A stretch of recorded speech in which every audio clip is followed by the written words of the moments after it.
magiging 0 yung denominator, so magiging undefined. So basically kahit hindi mo na hindi mo siya pwede i-direct substitute. So kailangan mo siya i-conjugate, sabi. So which means pag kinonjugate mo siya, i-multiply mo lang siya sa opposite sign. So magkakaroon ka ng sa opposite operation. So square root of x plus 3 na siya. Then yung minus magiging plus. Then square root of 3. Then both numerator and denominator dapat yun. Wait, thank you, Ray. Wait, thank you. Yay. Meron na akong 0.01. Yes. Ay. Sabihan tayo na ito, guys. So basically distribute lang natin to. So copy lang natin yung limit. X approaches 0. So ito kasi makikita mo siya, difference of 2 square siya. Kapag parehas sila ng laman, tapos naka-multiply, pero magkaiba ng operation, ang kailangan mo lang i-multiply yung dalawang first term. So pag multiply mo to tsaka dito, guys, ma-eliminate yung radical sign yan. Kumbaga maging ganito yung tsura nya, tapos naka-squared. So basically maka-cancel yung radical sign. Then ganoon din to sa kabila. So meron kang negative times positive, magiging negative. Then square root of 3 yun. Then naka-squared. Parang ganyan. Difference of 2 square kasi yan. Over. Ito naman sabi na wag na daw i-distribute. So i-copy lang natin. Dahil naka-times yun, di ilalagay lang natin. X plus 3. Then plus 3. Square root. Yan. Nasusundan mo? Nag-gets mo?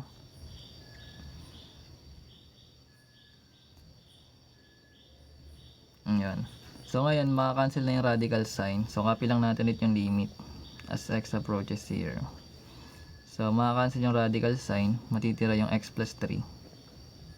And dito rin maka-cancel yung radical sign, so magiging minus 3 over yung 3x.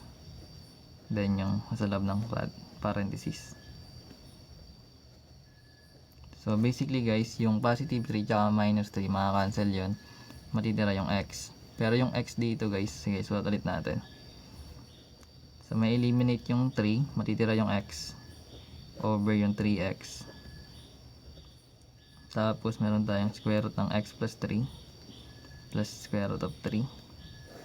So ito meron tayong x sa numerator, then sa denominator meron din, so may eliminate din yun.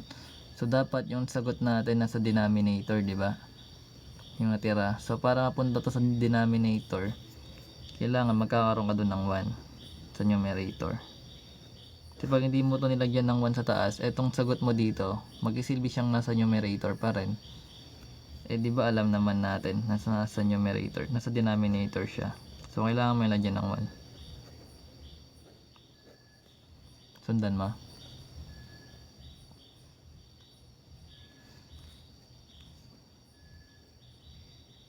Yan. So direct substitution na. Yan. So ibig sabihin direct na. So pwede na natin yung gamitin dito, yung limit natin. So magkakaroon tayo ng 1 over 3, then square root ng 0 plus 3 plus square root of 0. Ay, 3 pala. Sobrahan. Yan. So magkakaroon tayo ng 1 over, ito magiging 0 plus 3, so that is square root of 3 plus square root of 3. Then alam natin yung square root of 3 plus square root of 3, pwede yung maging 1 over 3, then 2 square root of 3. Diba pag nag-add ng radicals, kailangan same yung radicand. Pag same yung radicand, pwede mo i-add or subtract yung coefficients. So meron tayong 3 times 2, magkakaroon tayo doon ng 6 square root of 3. So kung bawal may radical sign sa denominator, kailangan mo yan i-rationalize. So magmumultiply ka naman ng square root of 3, both numerator and denominator. So simplify mo na yan. So basically magkakaroon tayo ng 1 times square root of 3, so magiging square root of 3 yan. Ito naman magiging 6 times 3 na lang.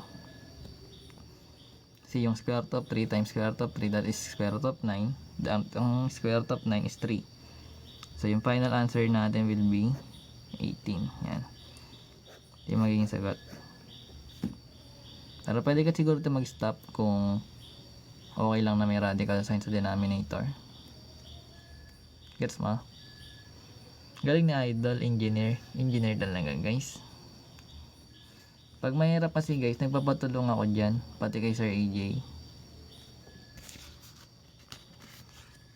Pero kaya natin isolve yan basta sinasabi nila kung paano. Oo. Kaya ko na yan basta sinabi nilang tama.